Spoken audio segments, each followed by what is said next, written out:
Hi, everybody. This is Silvio Canto in Dallas, Texas on Sunday, November the 9th. And as we like to do on Sundays, we want to check in with our good friend George Rodriguez down in South Texas. George, it's always great to have you. Welcome aboard. Thank you very much. Thank you for inviting me. I love to be here. Well, I got to tell you, and this is for our friends up in the Midwest. We've got some friends up there who listen, and one of them is Frank, I know. And Frank is up in Wisconsin, and I just saw in the weather report that they're getting a little bit of snow. They're getting, I think this is their first snowstorm up there this winter. So it looks beautiful, and I lived up there. And when it For a little snows, while, it's it looks beautiful. beautiful. Yeah, it is beautiful until you have to go to work, and until the streets look all kind of muddy and the snow. I mean, but Yeah. it is nice. I love the snow, and so they're finally getting it up there, and that's a good thing. So our best wishes to everybody up in the Midwest. It's over by I think it's in the Lake Michigan area where the snow is going to be coming in. Well, George, it looks like today is the day that the shutdown will end. Apparently, they're going to be taking a vote sometime this evening, Yeah. probably after we're finished. But apparently, it's over today. Well, I'm hoping. I mean, we're being very, very optimistic. At the same time, Schumer doesn't look like he's going to get exactly what he wants. So we'll have to see what's going to happen. What's been very, very interesting the morning long, as I've been watching and monitoring the Sunday news talk shows, is that there really is a lot of misconception and misunderstanding as to how this works. Very few people talk about the Senate having to vote on it, and that it's got to be a certain percentage Mm-hmm. to overcome a filibuster. You've got a lot of congressmen, Democrat congressmen, coming on and talking about how they don't want to support it, and they've got nothing to say about it. Right. This vote is in the Senate, and it's very interesting to me how the liberal media really doesn't correct them and doesn't say Yeah. anything about it. So we will. I'm hoping that it is going to end, and that people will be able to fly again, that people will Right. be able to eat, and that our national first responders will be able to get paid. But Right. we shall see. We shall see. And of course, one of the big headaches here is what's happening in the airports. Uh, Yes, where delays are becoming especially the as we're thing getting that. close to the holiday season. Well, that's right. You got Thanksgiving around the corner, and even though people don't start traveling just right now, but there is still a lot of business travel. Let's not forget that a lot of people travel for business, and many times business travelers go out on Sunday nights because they've got trips that they're making next week. Let me ask you a procedural question. Everybody talks about the filibuster. I think what they should do is modify the filibuster for a vote like this. In other words, I don't think you should have to get 60 votes to keep the government open. I think that it should be a single majority, 51. Now, you don't have to do away with the filibuster, but you can do something similar to what is done with reconciliation, where you can do it with a simple majority. I mean, here you're talking exclusively about bringing the government back or shutting the government down. I think that requiring 60 votes promotes shutdowns. And if there had been only a simple majority, we would have never had a shutdown. We'd be right now negotiating with the Democrats. So let me really ask you two questions. One is, do you think or do you agree with me that it should be only 51 for these kinds of votes? I'm not talking others, but for this kind of vote. And number two, maybe the Democrats really don't want to negotiate after all. Maybe this is just a game they're playing because they don't really have anything to negotiate. I mean, it's so. Well, what do you think of the 51 votes for something like this? Well, the 51 votes, I am very, very cautious about. When I worked in the Reagan administration, and I worked both in congressional affairs as well as uh, up on Capitol Hill, I there was a lot of discussion about getting rid of the filibuster, which continues now. My concern about that, and many people that I know, um, the concern is that while it might serve the Republican purposes right now, of getting rid of the filibuster. When you've got a situation like we have had under Obama, and then under the first days of the Biden administration, where they controlled everything, the House, the Senate, and the White House, they could steamroll. In many cases, they have steamrolled. I mean, the reason that we have Obamacare is because they steamrolled, and it could be even worse because they would steamroll on funding, on funding in this case. So I'm very, very leery. I'm very, very cautious about that. On the other hand, your question regarding the motives of the Democrats, it definitely is nothing more than a delay tactic, as well as a political stunt to trip the Trump administration. I mean, they're doing with this shutdown the same thing that they did with the COVID shutdown. Right. It is nothing more than to create a problem, a social issue, an economic issue, a political crisis, so that they can gain from it. Right. No, I agree with definitely their motivation. I agree totally with you on the motivation. When I'm talking about the 51 votes, I am not talking about legislation. I am talking exclusively budgetary issues, so that, for example, in this case, you could get the government running with 51 votes, but the negotiations and whatever has to then be approved by the Senate in a negotiation, let's say it's Obamacare or whatever, that should be by 60. I just think that it's gotten too easy, George. For a CSR, for a continuing resolution, I would say yes. I would say, yeah, it's probably going to be a good idea just a continued resolution, just to keep the government. Right. But because what's happening is it's too easy to have a shutdown. Yeah. And we've had too many of these, and I don't think it serves anybody. I mean, I think that when you're messing up with people's airport trips or plans, I just think that yeah, well, their income too, if you're working in the federal government. It just seems to me like that's an area we want to avoid. Now, if you say we need 60 votes to prevent the Democrats from putting through, let's say, whatever they want to put through, climate change legislation and all of that I agree with.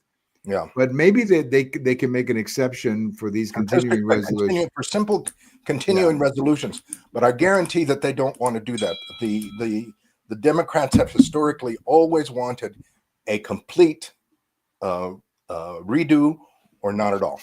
Right. No, I understand. It's a complicated topic, but it is so frustrating that we've had so many of these shutdowns that, because I don't think anybody wins when you have a shutdown. That's my point. Well, let's go back to Tuesday night. I guess depending on who you want to believe, the collapse of Trump began on Tuesday night, or they had elections in some Democrat states. I happen to think that there's an overreaction to what happened on Tuesday night. I am confused as to what happened in New Jersey. I thought that was going to be a lot closer, really. And I thought there was even the possibility remote that there could be an upset there. And as it turned out, there wasn't. In Virginia, I mean, did anybody seriously think that the Republicans were going to win Virginia after what's happened to the population in that state? I mean, the North Virginia, it's the biggest electoral block in Virginia right now are federal employees. Virginia, the only surprise I had in Virginia was that the Attorney General won. Yeah, of course. The character who had threatened and encouraged violence, and it had been such a very, very noteworthy story. I was frankly quite shocked and surprised that he won. I was too, and that he won that easily. Right. I don't understand what happened there, and I think that it merits some kind of I don't want to say investigation, but at least analysis. Well, there ought to be some soul searching on the part of the people who voted for him. But I'm beginning to wonder, George. I don't know if they have the straight party ticket in Virginia. I don't know if you can walk into the booth and go straight Democrat, as we used to have here one time in Texas. So I'm not familiar with their rules, their voting rules. But I'm also beginning to wonder whether we should be voting early almost a month and a half before the election, because I understand in Virginia you can start voting like around Labor Day. Well, the texts had not been made public until October, so really there were lots of people who voted for this man not knowing about these texts. So maybe you begin to wonder a little bit. I mean, look, the way we do it in Texas, I think is pretty cool because it's 2 weeks, and for 2 weeks you can vote early. I think 2 weeks is enough. But when you go beyond 2 weeks, I just think that that's too much. I mean, and I think that's what happened here. That's what happened here. Many people voted for him in September just because he's Democrat, not realizing that he had published these texts. And that's some of the people you talk about regretting your vote. I wonder if some of the people who voted for him not knowing this maybe would have voted differently. I don't know the information, but I think you're right. I mean, that was a shocker of a vote for someone to be put in the Attorney General's office with that. I mean, as I think it was the Republican Majares who said he couldn't even get a job as in an Attorney General's office with that background. So that was shocking. I agree with you on that. Yeah, whether or not there is any kind of analysis that can be done regarding how these states went, I'm not sure that it's necessary or important. It'd be nice to find out. But, the mail-in ballots, again, are something that some of these states, I know that that New Jersey has some very, very liberal mail-in ballot voting rules and regulations that were established during the COVID, and they haven't gotten rid of them. Right. And I can't help but feel that certainly helped the Democrats. It probably did. I mean, I'm not, exactly sure how you can have all these polls that were showing it, within a point, within 5 points, and then the lady who won by like 13 points. So either the polling data was completely crazy. Yeah. I mean, completely crazy, which, by the way, that actually did happen in New Jersey in the last time in 2021. The polls in New Jersey were completely crazy the last time. So it's possible. So I'm willing to accept that in New Jersey, but that vote in Virginia for Attorney General, I think a lot of people need to repent. I think a lot of people need to ask themselves, my gosh, do I hate Trump that much? I mean, how much do I hate Trump? That's the question they need to ask. Do I hate him enough to vote for somebody like that? I think and again, I think the majority of these elections, the votes were cast against Trump, not for him, right. Or not for the Democrat candidate. I just think that the Trump deranged syndrome is very, very strong. Right. I think that's especially true in New Jersey, because when they were asking people what their concerns were property taxes, cost of electricity, crime. Now, you would think if people are responding that way to a poll about what matters to them, those are more Republican issues that a Republican could exploit. Virginia, I think we need to come to the reality or accept the reality that when you have that, I mean, when the largest electoral bloc in your state are the federal employees who live now in Northern Virginia, I think your only hope is that they break up into two states. Yeah. Honestly, that's the only hope you have in Virginia. But I can only say that I think to jump to all kinds of conclusions about what's going to happen a year from now is a little bit premature. You congratulate the Democrats for winning, but to somehow say that that's an indication of what's going to happen in 12 months, it may be, but I'm not willing to make that bet, George. I think it's too early. There was an article this morning in something called Texas Insider. It's another one of the many websites that independent journalists put up. But they were talking about whether or not the blue wave will reach Texas. And, as you read the article carefully, I mean, all it does is talk about the victories in California regarding redistricting, which, nobody Nobody Yeah. thought that was going to end up any other way. Right. And the two victories in New Jersey and in Virginia. Other than that, I'm not sure what other victories that we're talking about. Well, there were some local, like some local elections, but again, local elections, like a Supreme Court justice in Pennsylvania or something like that. I don't know that that's been a very big indicator of anything. It's an indicator of something in Pennsylvania, but I'm not sure beyond that. So I don't believe that this is an indication. Now, if next summer we Yes, still have some of the issues that we now have about prices, we the cost see of if we things. see more congressmen elected, Democrat congressmen elected, then I think that the Republicans have something to worry about. Right, but I think we need to see some economic numbers and the economic direction by, let's say, June, July, August. In that, show me where the economy is going to be next summer, and I'll have a better idea. Because I think you're right. I think a lot of the vote here, in particularly in Virginia, was just basically we hate Trump, and we're going to tell you how much we hate him by voting for a guy who was sending out text about killing people. I mean, that's crazy. That is just absolutely nutty. Well, let's talk a little bit about Texas, because we have a situation here where we have some primaries coming up for the U.S. Senate. I think there'll be primaries for the governors too, but so far I haven't seen a lot of coverage of that. But clearly, the primaries for the U.S. Senate, on the Democrat side, George, you've got Talarico, you've got Allred, the one who lost the last time to Senator Cruz. And what I'm interested in seeing is Jasmine Crockett actually going to jump in there? Because all the polls are showing her at the top. And by the way, she was the one who introduced Governor Newsom at that event that he did in Texas last night. I thought that was very interesting timing, that she was the one who introduced Governor Newsom. I don't know what that means. I just thought that was curious. But if she runs, I think she will win it, because I think she's got the drive and the energy. She would win the Democratic primary. The Democrat primary, yes. I mean, the general election, well, that's going to be fun to watch. But clearly the Democrat primary. But has she said anything about running, George? No. In fact, the latest article that I read this morning, her statement, she's still hinting that she's considering it. And but I would welcome it.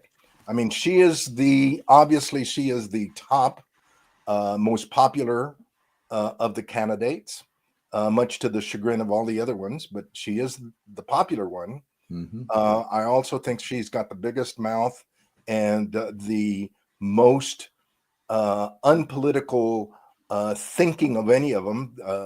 I think she's all emotion and she's all brass.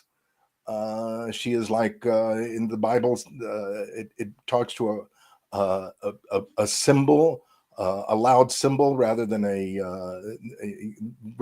a small quiet voice. She, I think, would be a great opposition to the Republicans, because I think she would turn more people off than she would turn them on. Right. Well, I also think that she can put together a lot of money very fast. Well, yeah. And that's, she would definitely have the media.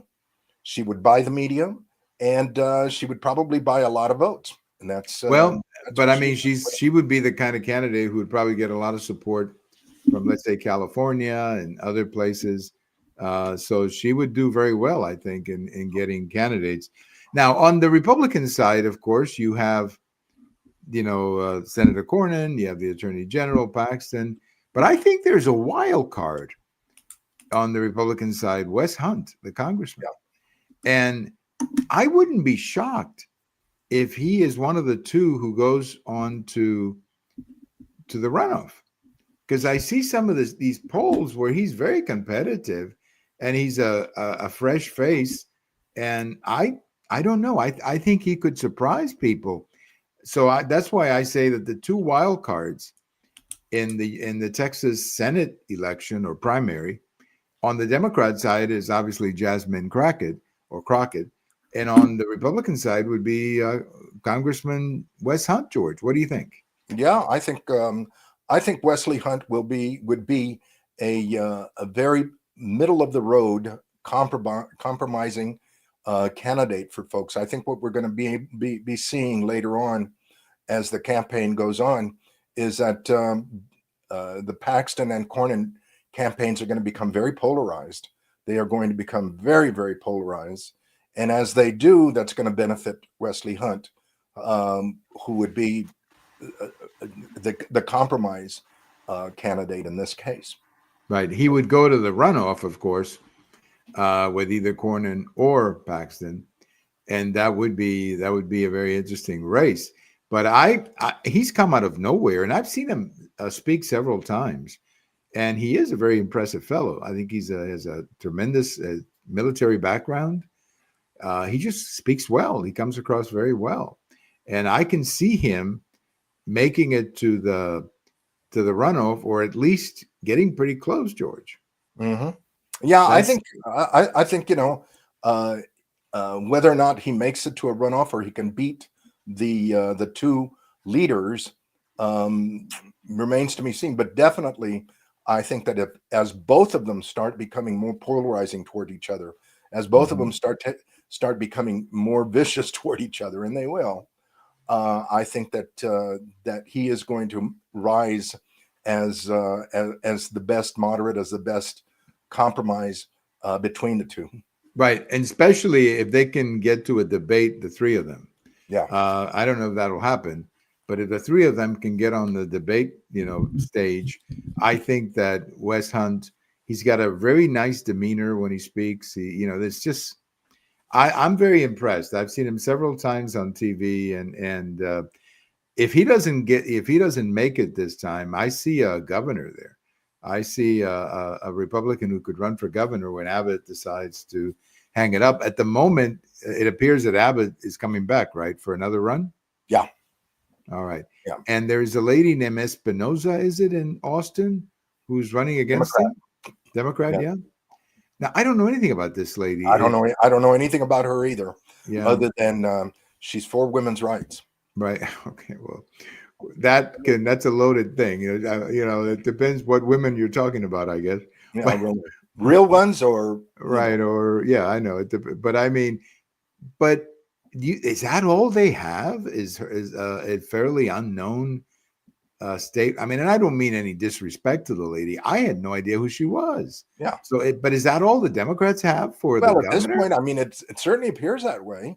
Wow. Again, what issue do you have? I mean, the other thing that we're watching very carefully, or that I'm watching, is down in the Rio Grande Valley, right, especially in Laredo. Laredo, again, the issue with Cuellar has arisen. That there have been several issues related to the radical left victories in New York, and how that's going to play for him. Whether or not he's going to get even more push to become further and further left, or if he's going to be pushed out. At this point, the question that a lot of people in Laredo and Webb County have been asking themselves is whether or not there is room in the new Democratic Party for moderates like them. Webb County has historically been, I mean, since the Civil War, right, it has been a moderate Democrat community. And whether or not there's room for these people anymore, I think is a valid question. Well, he got primaried the last time. He did. Remember that? By a very radical person.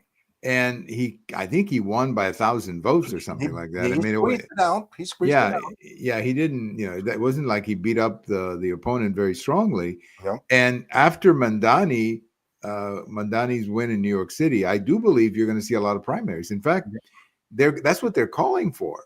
Yep. A lot of primaries against these, what they like to call establishment Democrats. Exactly. And so I would bet that he is going to get a primary. Now, I don't know of any other Democrat in the state who's going to get a primary because they're really, I think a lot of them are going to run to the left to protect themselves. Exactly. But I don't think that Cuellar will do that. I agree with you. My question is what Cuellar is going to do. not just Cuellar, but he's got a strong establishment of Democrats that support him in Webb Right. County. Bankers, oil people, cattle people, et cetera, that support him. What are they going to do? Because I mean, let's face it, and the oil people in South Texas have already seen that these Right. oil Democrats have been pushed and squeezed out by the environmental radicals in the Right. Democratic Party since the Obama years. The ranchers have been pushed out since during the Biden years because of the open border and all the damage that was done to their properties. So the question is, now you've got Mondami, who is practically, I mean, in reality, I think he is the head of the Democratic Party now. He is the darling. And whether or not these people are going to feel comfortable in that party anymore remains to be seen. Right. Well, I think he is the face of the party, if not the head. He's certainly the star of the party right now. I mean, he's probably the only Democrat who can fill a room right now, other than Bernie Sanders, maybe. And I do think that he is going to have a lot of imitators. That's what I see. I see a lot of Mamdani imitators across the country, and one of them will probably run against Cuellar down on the border. On the border, that's for sure. Well, I am though fascinated by the idea that at this stage of the game, there isn't a Democrat out there who wants to take on Governor Abbott. I know it's early in the sense that the primary is in March. Well, you've I got know that woman, Espinosa or whatever her name Well, is. yeah, Espinosa, right? Yeah. Yeah, right. But I mean, that's the only one. That's what I'm saying. That you don't have, for example, anybody else. I mean, the last time around, I think Beto O'Rourke, right? People were ran lining up against. early to take him Yeah, on. I thought so. So that's why, I don't know if it's a money issue or they want to wait till after the first of the year. I don't know. But you would think by now there'd be some people lining up their campaigns. And so far, at least for governor, I have not heard Well, anything. But even for Senate, I mean, we know who the Republicans lining up are, but on the Senate side, who really are they? I mean, this guy that Tallarico right, Tellerico. won, and then who else? Well, you got on the Democrat side, you have Tallarico, you have Colin Allred. Those are the Colin two Allred, announced. a Now, retread. Beto O'Rourke We don't know about polls, Beto. We but don't know he about comes in in the poll that I show. It's Jasmine Crockett is number and then one, Beto. Beto O'Rourke, and then Allred, and then Neither Tallarico. of the two are running yet. Yet running. they're the leaders. My guess is that Beto is not going to run.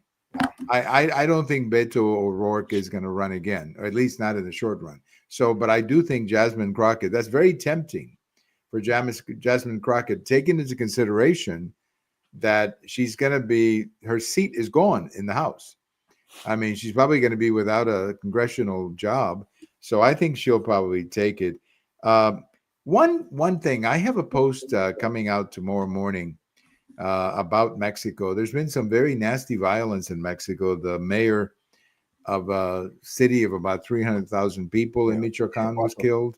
Yeah. Yes, and then also the leader of one of the farmers groups, pretty significant guy. I forgot his name right now, but he was also killed. And so I just think that you're seeing these cartels going after people who are getting in their way. And there's, you talk to people down there and they're concerned about the violence, but then you talk to they asked the president of Mexico if she was going to maybe go after the cartels like Calderon did before. And her answer was, well, no, that was a mistake going after the cartels because, we're not going to be violating any international. I mean, her answer was stupid. I mean, really, come on. I mean, whose rights are you violating when you're protecting your citizens against criminal elements? But anyway, so yeah, so I just find it's a troubling story down there, and most of the violence is in certain spots. It's not in the whole country. I always want to emphasize that. You can go to Mexico City, you can go to most cities, and you don't see it in front of you. But in a lot of the small towns and some of the agricultural areas, it is nasty. and a lot of these criminal elements are running around like they own the place, and they're killing you to show it. I mean, it's really interesting. Well, let me close with something fun, George. This is fun. What I'm going to bring up right now, something that both of us can remember. On this day in 1971, George, Led Zeppelin released Stairway to Heaven. And I remember listening to that song and saying, when is this thing going to end? Because it's like 8 minutes long, you know? Yeah. And the beginning for like the first 2 or 3 minutes, you have this guitar intro and solo. And then it does get very, very, as I say, it gets very electric in the middle of it. But I could never figure out what the song was about, George. Did you ever understand the lyrics of Stairway to Heaven? What To in be the honest with you, world? I haven't listened to it that much No, but lately. I mean, I wonder, and this is what I want to say here in closing. We grew up at a time when we listened to songs, and sometimes we paid a lot of attention to the lyrics because they had meaning, you know. But Mhm. most of the time, this kind of stuff, I didn't even know what they were talking about. It just like they were just rhymes, you know. The words would just rhyme. Okay. It's almost like they're sitting there saying, okay, I need something that rhymes with this. Let me find something. And there was never really, at least in my mind, any idea of what Stairway to Heaven was all about. And I have not, to be honest with you, taken the time to analyze it. Congratulations to Led Zeppelin for Led Zeppelin or for Stairway to Heaven, George, 54 years ago today. Wow. And if anybody had told me 54 years ago that I would be doing an interview with you and we would be talking about Led Zeppelin and Stairway to Heaven, I would have told them that they were crazy. Well, it shows the staying power of pop culture. Yes, that's probably true. But I have to let me ask you a final question here tonight. Which song do you think was more saturated from our younger days? Maggie May by Rod Stewart Oh or gosh. Stairway to Heaven by Led Zeppelin? Which one Um, of those I two? would have to say Led Zeppelin's Yes, Stairway to Heaven, definitely. because if you were alive in the early 70s and you listened to the radio, I would venture that every 5 minutes, or every time you switch channels, you were either listening to Maggie May by Rod Stewart or listening to Led Zeppelin.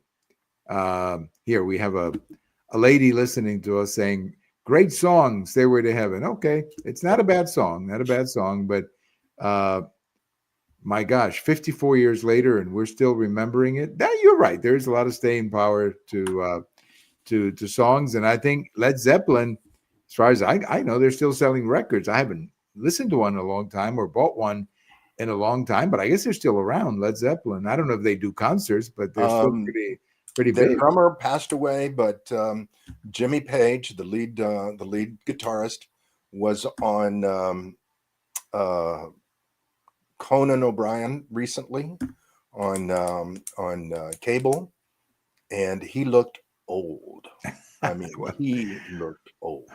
well, whatever he was in 1971 plus 54, that's how old he That's is. how old he is here. So he's probably close to 80, I would Yeah. think. I'm going to guess he's somewhere between 75 and 80. I'm going to guess that without I having mean, well, looked it up. look at the Rolling Stones. I mean, if there's any Oh gosh. staying power, there's the Rolling Stones, and I mean, Oh my gosh, yes. I mean, I if tell there's I tell people that I'll get old when they do. right.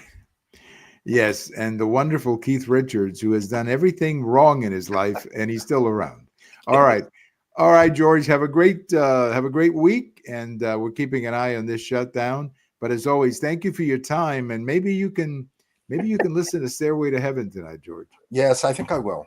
I think you can go to After YouTube. the after the Sunday night game. Yes, that's a good idea. All right, George. Thanks for your time. Thank you. Bye bye. All right, our good friend George Rodriguez down in South Texas, always chatting a little politics and having a lot of fun with him. But just remember that 54 years ago, if you were alive, because a lot of you probably are too young to remember. But if you were listening to the radio back on this day in 1971, or at this time in 1971, you were either listening to Stairway to Heaven or Maggie May. That's it. Maggie May by Rod Stewart or Stairway to Heaven. Those were the two that they were popping on the radio, as they used to say. Thank you for listening. I hope the shutdown finally ends. I think I'm optimistic it's going to happen tonight.